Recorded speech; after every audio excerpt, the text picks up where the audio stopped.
My name is Chloe Anderson, and I'm 28. Growing up in a family where my brother, Leo, was the center of our family's universe, and I was just a satellite stuck in his gravitational pull, taught me to manage my expectations. But nothing, absolutely nothing, could have prepared me for what my parents did on my wedding day.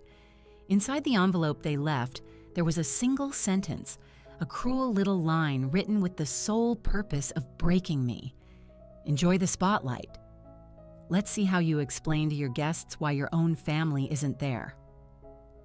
What they didn't know, however, was who I was about to marry. Where are you listening from today? Let me know in the comments, and don't forget to hit that like button and subscribe to hear how I transformed this ultimate act of betrayal into the most meaningful day of my life. I grew up in a cramped Philly row house in a blue-collar neighborhood in South Philly. From my earliest memories, the difference in how my parents treated me compared to my younger brother was as real and thick as the summer humidity. He was their golden boy, the son my father hoped would one day take over his always-on-the-brink construction company. My own achievements, no matter how big, always seemed to fade in the bright glare of whatever Leo was up to. In 4th grade, I won the citywide spelling bee. I walked in the door clutching a gold-painted trophy that was almost half my size, my face aching from smiling so much. My parents gave me a quick, distracted, "That's nice, sweetie," before the conversation immediately pivoted back to Leo, who had scored a single, unremarkable goal in his soccer game that weekend. By the time I got to high school, I had learned to be my own cheerleader. I graduated as valedictorian and landed a full ride to the University of Pennsylvania, but my parents didn't even come to the ceremony. The reason? Leo had a minor sprain from football practice, and they felt it was crucial they stay home to monitor him. My father's construction business was a constant source of stress in our house. It was a roller coaster of good months and bad months, and during the bad ones, he was a master of complaining about how tight money was. And yet, his wallet never seemed to be shut when it came to bankrolling whatever new hobby had caught Leo's short attention span. One month, it was top-of-the-line hockey gear that cost a small fortune. The next, it was a specialized sports training camp up in the Poconos. All the while, I was working every weekend at a local diner, the smell of grease and coffee permanently attached to my clothes, just to pay for my own textbooks and a decent pair of jeans. My mother worked as an accountant for a local tile company, a job that made her the meticulous and often unyielding manager of our household budget. She was quick to remind me how thin our margins were whenever I needed something as basic as new sneakers for school, yet a magical reserve of funds would always appear for Leo's every whim. "Your brother needs these things for his future, Chloe," she would explain with a heavy sigh, as if my own future was a settled matter of far less importance. College was my great escape. Even though Penn was just a short train ride away from my family's house, I made my visits brief and infrequent. I balanced 3 part-time jobs to keep myself afloat. I was the girl pouring coffee at the crack of dawn in a campus cafe, the one shelving books in the library until closing time, and the weekend babysitter for a pair of professors. Every single dollar I earned was another brick in the wall I was building around my independence. I graduated with high honors in communications and marketing, and once again, my family's seats were empty. There was, apparently, a can't-miss Eagles game that same weekend. So when I got a job offer from a major marketing firm in Manhattan, I saw it not just as a career opportunity, but as my final definitive escape. My parents were appalled that I would even think about moving so far away. "Who just up and leaves their family behind?" my mother asked, her voice choked with tears I had never seen her shed for any of my actual struggles. "This is a life-changing opportunity, Mom," I tried to explain, keeping my voice calm. "The starting salary is $75,000 a year, with full benefits and a real path for growth." My father just snorted. "Marketing. That's just a fancy word for tricking people into wasting money. You should find a real job here in Philly." 2 weeks later, I was on an Amtrak to New York with 2 overstuffed suitcases and a fire of pure determination burning in my gut. I moved into a shoebox-sized apartment in Queens with 2 roommates and threw every bit of my energy into my career. Back in Philadelphia, Leo dropped out of community college to find himself, a journey my parents fully supported, both emotionally and, of course, financially. Over the next 3 years, I steadily worked my way up the corporate ladder. In that same time, Leo launched and spectacularly failed at 3 different business ideas: a drop-shipping store selling cheap electronics, a lifestyle blog that no one read, and a custom sneaker painting service. Each time, my parents sank thousands of dollars into his projects, only to watch the money vanish. But somehow, his repeated failures were always framed as valuable life lessons, while my promotions were dismissed as simple, lucky breaks. The breaking point came during a painfully awkward Thanksgiving visit 4 years ago. I found out, completely by accident, that my parents had taken out a second mortgage on their house to fund Leo's newest, most ambitious plan yet, a craft brewery that was already bleeding money. "You're just enabling him," I finally said, the words tumbling out during dinner. "He's never going to learn how to be an adult if you keep bailing him out." The clatter of forks on plates ceased. The air went completely still. My father's face turned a dangerous shade of red. "You have no right," he seethed, "to come in here and judge how we run our family after you abandoned us for your high and mighty New York life." "I didn't abandon anyone," I shot back, my voice surprisingly steady. "I built a life for myself. That's what you're supposed to do." My mother burst into tears. Leo stormed out of the house. I changed my flight and was on a plane back to New York the next morning, cutting the weekend short. After that, our communication became even more brittle and infrequent. Holiday calls were short and stilted, visits became awkward, obligatory events, and the emotional distance between us widened into a vast canyon that felt impossible to cross. But despite it all, some small, foolish part of me still yearned for their love, for their approval. I kept sending birthday gifts and Christmas cards, along with short, occasional updates about my life. Their replies were always brief, focusing almost exclusively on Leo's latest ventures, barely acknowledging anything I had shared. By the time I was 27, I had been promoted to senior project director at my firm. I had my own apartment in a great Manhattan neighborhood and had built a circle of incredible, loyal friends who had become the supportive family I'd always craved. I had learned to create my own happiness, independent of my parents' validation, but the wound of their favoritism never fully healed. Little did I know, my entire world was about to be rocked, and the family dynamics I had grudgingly accepted would be put to a test I could never have imagined. It was at the annual Children's Foundation Charity Gala that I first met Ethan Sterling. My agency was handling the event, and I was in full-on crisis mode, zipping around with a headset on, making sure every last detail was perfect. I literally ran right into him near the silent auction table. "Oh my gosh, I am so sorry," I stammered, horrified to see I'd sloshed some of my water bottle onto the sleeve of his perfectly tailored suit. He just smiled, a warm, genuine smile that immediately put me at ease. "No harm done," he said. "In fact, I think you just saved me from a sympathy bid on that truly terrifying abstract sculpture." His laugh was easy and light, and the sincere warmth in his hazel eyes did something funny to my stomach. We introduced ourselves, and when he said his name was Ethan, I just mentally filed him away as another one of the wealthy donors in attendance. He asked smart, insightful questions about the foundation and seemed genuinely interested in my role in coordinating the event. As the evening was winding down, he asked, "Would you be willing to have dinner with me sometime?" I promised to wear something less susceptible to water damage. I found myself agreeing, and we made a date for the following week. He suggested a cozy little Italian place in Greenwich Village, not the flashy, Michelin-starred restaurant I might have expected from someone who attended galas like that. I appreciated his low-key choice. Over that first dinner, Ethan was completely captivating. He told me he worked in property management, but he skillfully kept the conversation focused on me, my career, my journey from Philly to New York. He seemed genuinely fascinated by how I had built my life from the ground up. "You really did all of this with no family connections? No financial safety net?" he asked, and there was pure admiration in his voice. "Chloe, that's incredible."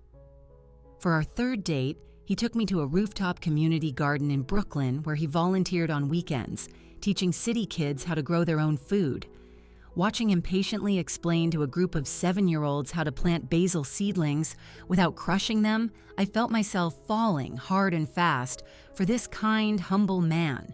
Ethan drove a respectable but not flashy car, lived in a comfortable but by no means extravagant apartment, and always chose thoughtful, interesting places for our dates. 6 months into our relationship, I was head over heels in love with the considerate, hard-working man I thought he was. And then came the evening that turned my world upside down. Ethan invited me to a major fundraising event at the Museum of Modern Art. When our car pulled up, the museum staff greeted him with a level of deference that felt strange. Throughout the night, the mayor of New York stopped by our table for a personal chat, and several titans of industry greeted him like an old friend.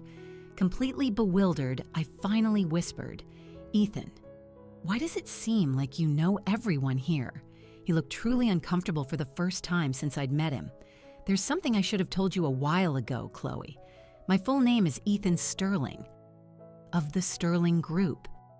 The Sterling family was a dynasty in the New York hospitality world with a portfolio of luxury hotels and resorts worth billions. They were practically New York royalty. "Why didn't you tell me?" I asked later that night back at my apartment, a confusing mix of shock and a strange sense of betrayal swirling inside me. "Because the moment people know, they change," he explained, his voice pained. "They either want something from me, or they assume I'm just some spoiled brat who's never had to work a day in his life. When I met you, I just wanted to be Ethan, the guy you bumped into at a gala. Not Ethan Sterling, heir to a hotel empire." I understood his reasoning, but I needed a moment to process the sheer scale of it all. The financial gap between us was astronomical. I came from a family that stressed over their mortgage payments. His family had entire buildings with their name on them. "Does this change things for us?" he asked, genuine fear in his eyes. After a lot of soul-searching, I realized that it didn't change the things that mattered. The man I fell in love with was still the same man. "I fell in love with you, not your family's portfolio," I told him a few days later. "But from now on, no more secrets. Deal?" Our relationship grew even stronger after that. Ethan introduced me to his parents, Richard and Catherine Sterling, who were, to my surprise, incredibly down-to-earth, despite their immense wealth. Richard had built the entire empire from a single motel he'd bought in his 20s and had never lost his working-class grit. Catherine, though she came from a wealthy background, had dedicated her life to various charitable causes. They welcomed me with open arms, asking thoughtful questions about my work and my life. "We've never seen Ethan this happy," Catherine told me during a quiet moment at their summer estate in the Hamptons. "You keep him grounded in what truly matters." A year and a half after we met, Ethan proposed during a private picnic at the same rooftop community garden where we'd had our third date. The ring was breathtaking but elegant, and the moment was intimate and personal, not some public spectacle. "I love you for your strength, your heart, and your integrity," he said, kneeling on the path between the tomato and pepper plants. "Will you marry me, Chloe?" Through a blur of happy tears, I said yes. When we started talking about wedding plans, we were on the same page. We wanted something meaningful, not a monstrously extravagant affair. We settled on a ceremony for 150 guests at a stunning historic estate in upstate New York that his family had purchased, restored, and donated to a historical preservation trust. "My parents are going to want to invite half of Manhattan," Ethan warned. "But I want this day to be about us, not about the Sterling Group." His parents, true to form, completely respected our wishes. "This is your day," Richard said firmly. "We had our big society wedding 40 years ago. Do it your way." With Ethan's family being so wonderfully supportive, a little seed of hope began to grow inside me.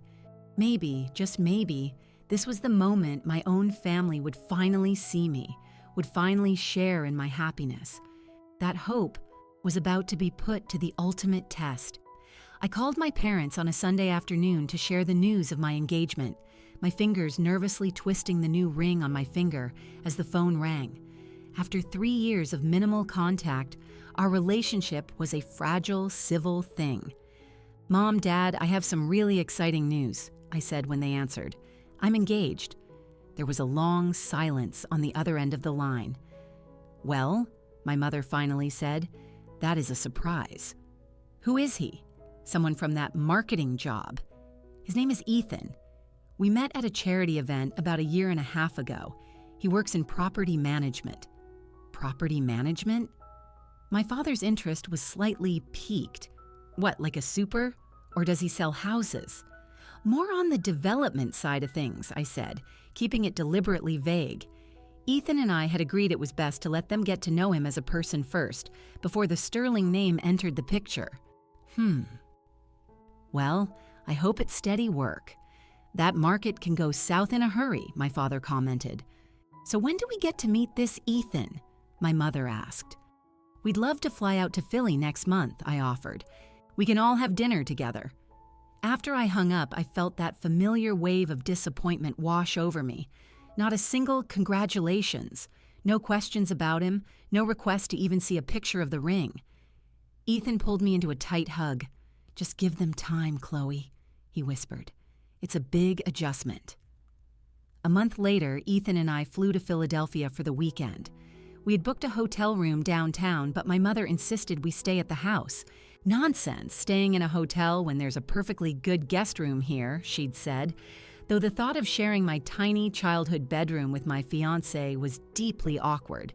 The dinner was as tense as I had feared. My parents grilled Ethan about his job, his income, his career path. My brother Leo, now 26 and working inconsistently at a retail store after his brewery idea went bust, made his usual snide remarks. "So you finally snagged a New York guy," Leo smirked over dessert. "Always had to be better than the rest of us, didn't you?" Ethan handled the interrogation with incredible grace, answering their questions honestly but without ever revealing the scale of his family's wealth. He talked about his passion for sustainable development and his volunteer work at the community garden. "That all sounds very nice," my mother said, her tone dismissive, "but it doesn't sound very practical. How do you intend to support a family on that?" Before Ethan could respond, I jumped in. "Mom, Ethan is extremely good at what he does. We are perfectly secure." The weekend ended with no real connection having been made. As we were about to leave for the airport, my mother pulled me aside. "He seems pleasant enough, Chloe, but are you sure about this? You always had such big plans for yourself. Marriage can really hold a woman back." The staggering irony of her saying that, after years of dismissing my ambitions, almost made me laugh. "I'm sure, Mom, Ethan is my biggest supporter." 2 months later, we flew my family to New York for some wedding planning. This time, we decided it was time for full transparency. We arranged for dinner at the Sterling family's penthouse apartment, which had a breathtaking view of Central Park. The shift in my parents' demeanor was instantaneous and deeply unsettling. The moment they realized they were standing in a Sterling property, their entire attitude changed. "You never told us he was a Sterling," my mother hissed at me when she cornered me in the kitchen, her tone laced with accusation, not joy. "I wanted you to get to know him as a person first," I said quietly. From that point on, my parents' interest in the wedding became an obsession. Suddenly, my mother had very strong opinions on flowers, catering, and especially the guest list. My father started talking up Leo's entrepreneurial genius to Richard at every possible opportunity. "My boy has this incredible vision for a high-tech fitness center," he told Ethan's father over dinner. "He just needs to find the right investors who can see the potential." I watched in mortification as my family transformed into people I barely recognized, fawning over the Sterlings and clumsily dropping hints about business opportunities. 3 months before the wedding, my mother called with a list of 20 additional people she wanted to invite. They were mostly my father's business contacts and distant relatives I hadn't spoken to in a decade. Mom, we agreed on a small, intimate wedding. The venue can't hold that many more people. But these are important people, Chloe. This is a huge networking opportunity for your father within the Sterling circle. It's my wedding, not a business conference, I said, my voice firm. The conversation spiraled downward from there. My mother threw out vague accusations about all the sacrifices they'd made for me, though I couldn't name a single one. The call ended with her threatening that if certain people weren't on the list, they might just reconsider attending themselves. Let them cool down, Ethan advised when I recounted the conversation, my hands shaking. They won't actually miss their only daughter's wedding. The final showdown happened a week before the big day. My parents and Leo had arrived in New York, supposedly to help with last-minute preparations, but they had spent most of their time shopping and trying to angle for introductions to Ethan's associates. During a meeting to finalize the rehearsal dinner plans, my mother brought up the guest list again. I've taken the liberty of confirming that the Millers and the Schmidts will be attending, she announced, naming 2 of my father's business acquaintances. They are just so thrilled. Mom, those people are not invited, I said, my voice dangerously calm. The guest list was finalized months ago. Don't be so selfish, Chloe, my father cut in. This is a family affair, and these people are important to our family. This is my wedding, Dad. I decide who comes. Leo let out a short, bitter laugh. Classic Chloe. Always acting like she's better than us. Just because you're marrying into money doesn't mean you can forget where you came from. That was it. Something inside me just snapped. A lifetime of being minimized, ignored, and manipulated erupted in that one moment. Where I came from, I repeated, my voice trembling with suppressed rage. Where I came from, I was invisible, unless it was convenient for you to notice me. Where I came from, Leo got every dream funded while I worked 3 jobs just to get through college.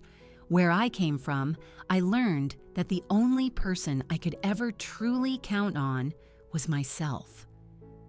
The restaurant fell silent. Ethan's hand found mine under the table, a solid, grounding presence. If that's truly how you feel, my mother said, her voice like ice, then perhaps we should just go home. That's your choice, I replied, my voice now steady despite my heart hammering against my ribs. But this wedding is happening on my terms, with or without you. They stormed out of the restaurant in a cloud of fury.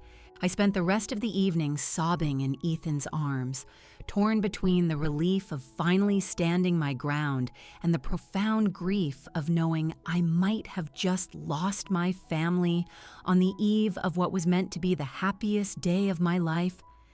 They'll be there, Ethan assured me, stroking my hair. No parent would actually miss their daughter's wedding over a guest list dispute.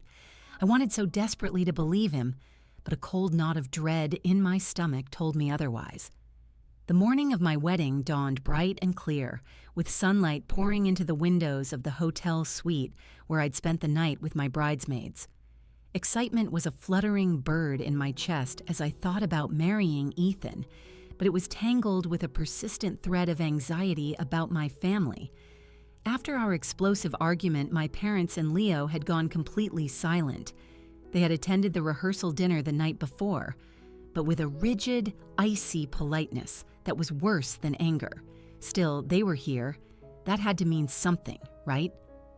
At 9:30 a.m., my maid of honor, Sarah, called my parents' hotel room to coordinate our travel to the venue where we were all supposed to get ready together.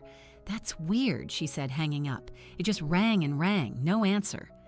Try Leo's room, I suggested, trying to suppress the unease that was starting to creep up my spine. Again, nothing. They probably just went down for breakfast, I said, though my voice wavered. Or maybe they left for the venue early. An hour later, with still no word, a real sense of panic began to set in.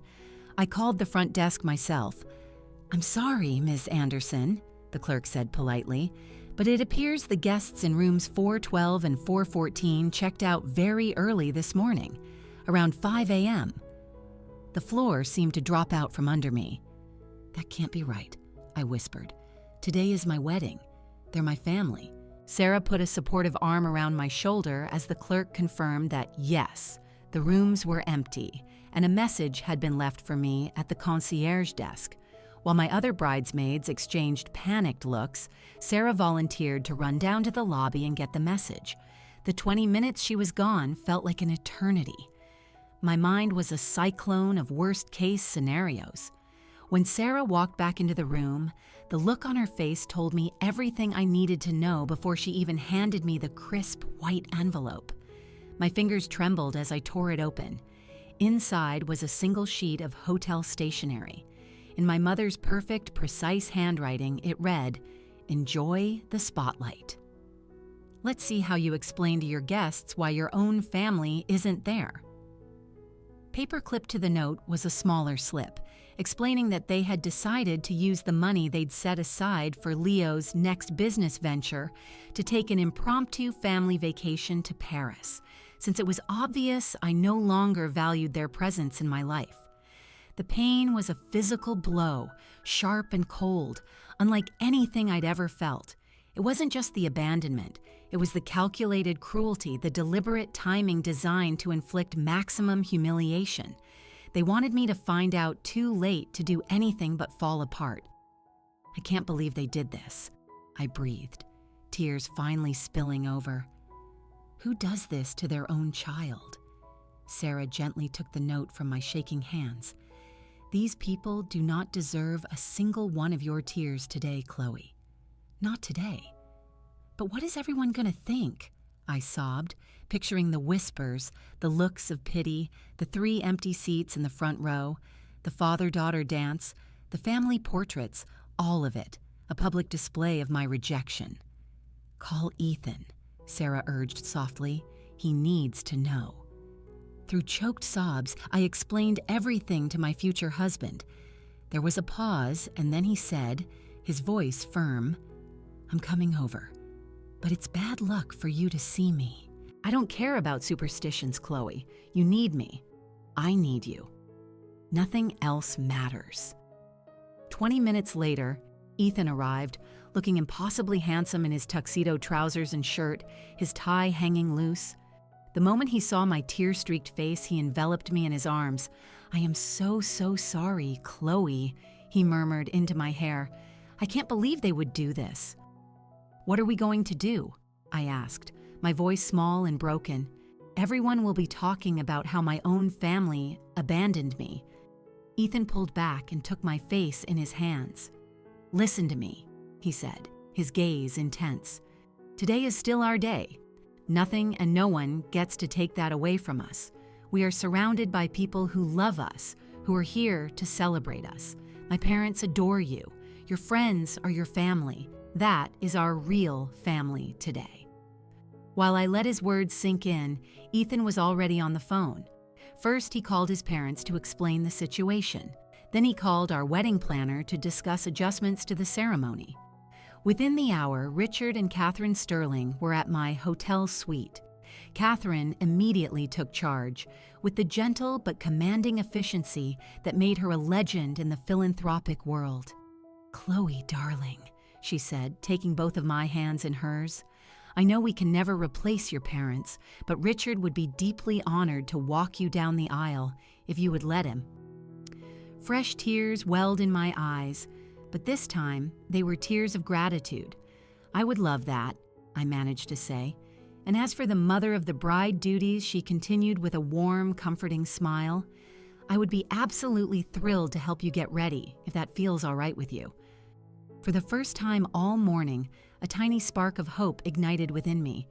Maybe the day wasn't ruined after all. As I sat at the vanity while the hairstylist worked, Catherine sat with me, sharing stories about her own wedding day nerves and funny anecdotes about Ethan as a little boy. She helped me into my gown, carefully fastened my veil, and clasped my own grandmother's pearl necklace around my neck with a maternal tenderness that brought a lump to my throat. "You are absolutely radiant," she said, her own eyes misty. "Ethan is the luckiest man alive." Just as we were about to leave for the venue, there was a knock on the door. Sarah opened it to reveal a woman in her late 50s with kind eyes that were a softer version of my mother's. It was my Aunt Carol, my mother's sister, who I hadn't seen in years after a bitter family falling out. She was holding a small, beautifully wrapped gift. "I heard through the grapevine you were getting married today," she said softly. And then I got a very surprising phone call from a nice young man named Ethan, who thought I might want to be here. I looked over at Ethan, stunned. He had tracked down my estranged aunt, my one family member who had ever shown me kindness without saying a word to me. "I wouldn't miss my favorite niece's wedding for the world," Aunt Carol said, stepping forward to give me a tight hug, "especially when I heard what your parents pulled. Some people, unfortunately, never change." Surrounded by my future in-laws and the one aunt who had always been in my corner, I felt my strength returning. The wedding was going to happen, and maybe, just maybe, it would be even better this way. By the time our car pulled up to the historic estate, I had moved through the stages of grief and landed on a quiet, steely resolve. The grounds were breathtaking, overflowing with the white roses and peonies I had dreamed of. Guests were finding their seats in the sun-drenched garden where the ceremony was about to begin.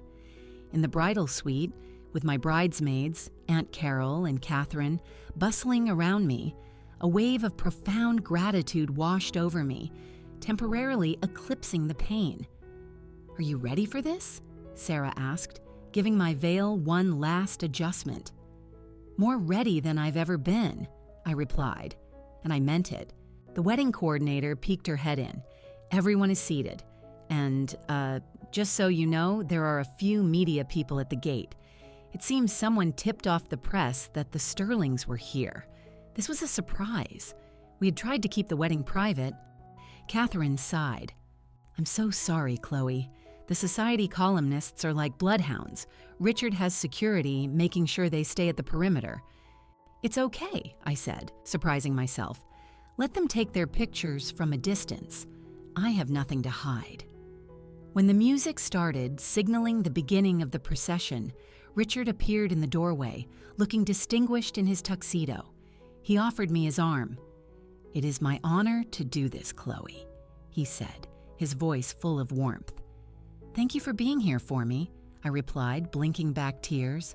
"It means everything." As we stood at the top of the aisle, Richard squeezed my hand gently. "Remember," he whispered, "you are gaining a family today, not losing one." The garden was a scene from a fairy tale. As we began our walk, all 150 guests turned to look, and I saw a mix of curiosity and sympathy on their faces. The news of my family's absence had clearly spread. But then, my eyes found Ethan, standing at the altar, his gaze locked on mine with an expression of such profound love that everything else simply melted away. In that single perfect moment, I knew I was exactly where I was meant to be. The ceremony was more emotional than I could have prepared for. When the officiant asked, "Who gives this woman to be married to this man?" Richard's voice boomed, clear and proud. "Her aunt, her new mother, and I do." In the front row, Aunt Carol and Catherine, sitting side by side, both wiped tears from their eyes. Ethan's vows made me both laugh and cry. "Chloe," he promised, "I will always be your partner, your equal in all things. I promise to champion your dreams as fiercely as you do. I promise to build a family with you founded on respect, admiration, and a love that never wavers. The family we both deserve." My own voice trembled when I recited my vows, especially when I reached the part about family. "Ethan, I promise to build a home with you where love is never conditional and support is never a bargaining chip. I promise to be your safe harbor, just as you have been mine." When the officiant finally pronounced us husband and wife, the applause from our guests felt like a tidal wave of love, washing away the last remnants of the morning's pain. Ethan kissed me with a tenderness that made my heart feel like it might burst. The reception that followed was everything we had dreamed of, and more. The estate's grand ballroom was aglow with soft lights and filled with the scent of flowers. I had been dreading the sight of an empty table set for my parents, but Catherine had quietly had the table removed and the seating chart rearranged, leaving no conspicuous void. During dinner, I noticed a few photographers discreetly capturing the evening. A well-known society reporter was among them, taking notes for what would undoubtedly be a feature in the weekend paper. A sterling wedding, it turned out, was big news. The father-daughter dance was another moment I'd been anxious about, but Richard proposed a beautiful solution. "What if we make it a dance to celebrate all the parental figures in the room?" he suggested. "You and I will start, then Ethan and Catherine will join, and then we'll invite all parents and their children to the floor." It was perfect. When the band announced the special dance, Richard led me onto the floor with such dignity that all my anxiety vanished. Halfway through the song, Ethan and Catherine joined us, followed by dozens of other couples, until the dance floor was a swirling celebration of family in all its forms. The true highlight of the evening came during the toasts. After the best man and maid of honor, Ethan stood up. "Today has been a powerful reminder that family isn't just about blood," he said, his voice thick with emotion. "It's about who shows up for you. It's about who celebrates your joys and helps you carry your sorrows. Chloe, you have shown me what true strength and grace look like. Your ability to create light out of darkness inspires me every single day." He raised his glass high. "To my wife, who has taught me that we get to choose our family, and today, and every day, I choose you." The room erupted in applause. Looking around at the faces of my friends, my Aunt Carol and Richard and Catherine, I realized I was surrounded by more genuine love than I had ever known. Later, as Ethan and I had our first dance, he whispered, "Are you okay?" I looked up at him and smiled, surprised by the absolute truth of my answer. "I'm more than okay. I am exactly where I'm supposed to be, with exactly the right people." The wedding my parents had intended to ruin had become a powerful testament to chosen family. As we danced, I felt an incredible sense of freedom. The abandonment meant to break me had instead liberated me from a lifetime of chasing an approval I was never going to get. The local news crew captured it all: Richard's emotional stand-in role, the deep affection between the Sterling family and their new daughter-in-law, and our joyful first dance. Little did I know just how far that footage would travel. Immediately after the wedding, Ethan and I left for a 2-week honeymoon in Thailand. We made a pact to completely disconnect. No phones, no email, no news. It was exactly what I needed, a chance to process the emotional whiplash and begin our new life together in a bubble of peace. We stayed in a secluded villa overlooking the Andaman Sea, spending our days exploring lush jungles and ancient temples. The sting of my parents' betrayal would surface in quiet moments, but Ethan's unwavering love and the sheer beauty of our surroundings were a powerful balm. "Do you want to talk about it?" Ethan asked one evening as we watched the sun dip below the horizon. "My parents," I sighed. I'm still trying to wrap my head around the cruelty of it. Who does that to their own daughter on her wedding day? Ethan took my hand. "People who are so lost in their own selfishness that they're blind to the pain they inflict. It says everything about them, Chloe, and nothing about you." Meanwhile, thousands of miles away, our wedding had become a minor media event. The Sterling name guaranteed coverage in the society pages, but the human interest story of a father-in-law stepping in for an absent father had given it wider appeal. A national morning show even ran a short segment about it. We didn't find out until we got back, but that segment had aired all the way in Paris, where my parents and Leo were enjoying their spite-fueled vacation. According to Aunt Carol, who filled us in later, they had been eating breakfast in their hotel when our wedding highlights appeared on the television. The footage was unmistakable.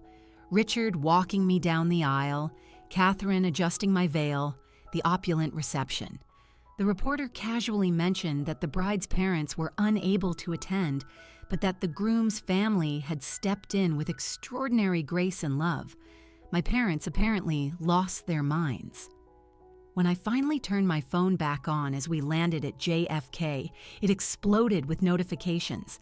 65 missed calls from my parents, 27 voicemails, another dozen calls from Leo. The first voicemail was from my mother, her voice shrill and frantic. "Chloe, we just saw your wedding on TV. You never told us Ethan was from that sterling family. Call us back immediately." The messages that followed were a chaotic mix of demands for an explanation and flimsy, self-serving expressions of regret over the misunderstanding. Not one contained a genuine apology. "Are you going to call them back?" Ethan asked as we unpacked in our new apartment, a beautiful, spacious home in a Sterling-owned building on the Upper West Side. I thought about it for a long moment. Not yet. I need to decide what kind of relationship, if any, I want with them going forward. The doorman called up a week later. My parents and Leo were in the lobby demanding to be let up. They just showed up? Without calling? I asked, my heart beginning to pound. "What do you want to do?" Ethan asked, his hand a steady presence on my shoulder. I took a deep breath. "Send them up. Let's get this over with." Minutes later, they stood awkwardly in our living room, gawking at the high ceilings and the sweeping views. My mother wore a brand new designer dress, a clear attempt to look the part. "Chloe, darling," she began, stepping forward for a hug I sidestepped. "We were so worried. You never called us back." "I was on my honeymoon," I said evenly. "The one that followed the wedding you deliberately abandoned.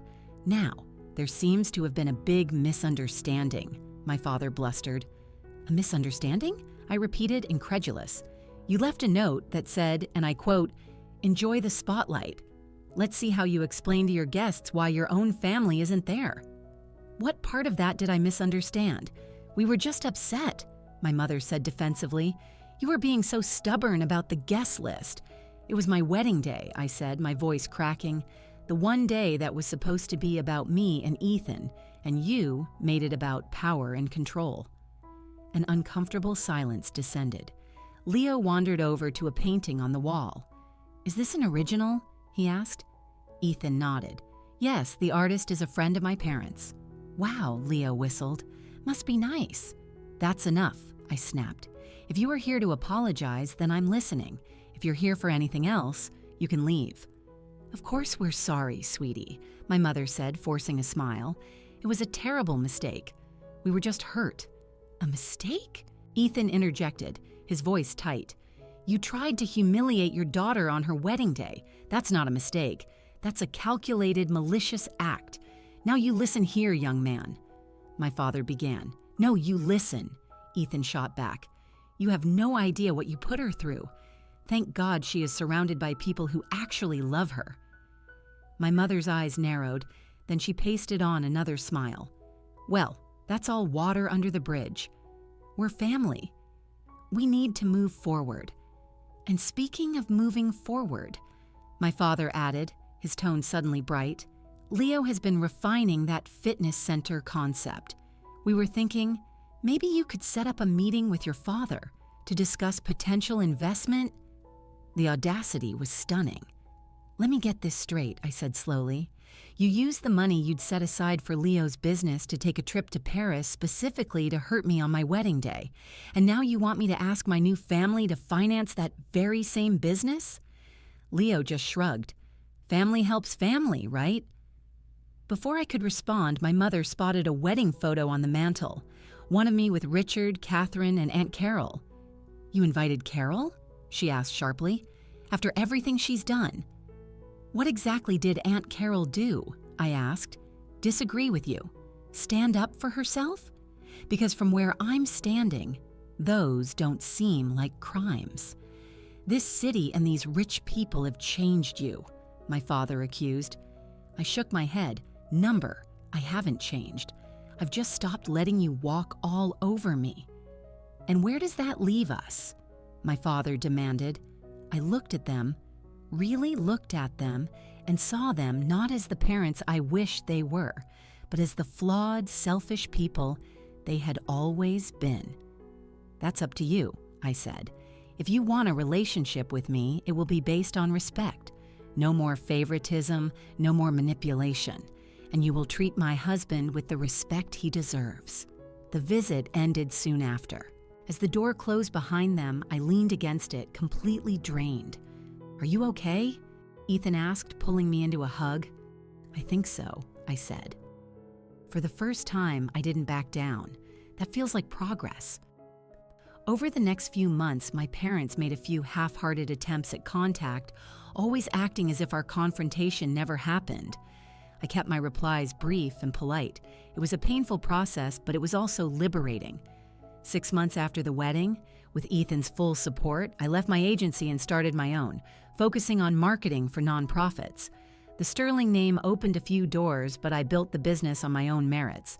My relationship with my parents settled into a distant, low-contact pattern. When they hinted at financial troubles, I offered to pay for a financial advisor. They always refused. A year after our wedding, Ethan and I started a foundation to support young adults who came from toxic family environments. It was through this work that I finally understood I wasn't alone. 18 months into our marriage, we found out I was pregnant. The joy was immense, but it came with questions. "I want our child to know your parents," I told Ethan. "They're the grandparents every kid deserves." "And yours?" he asked gently.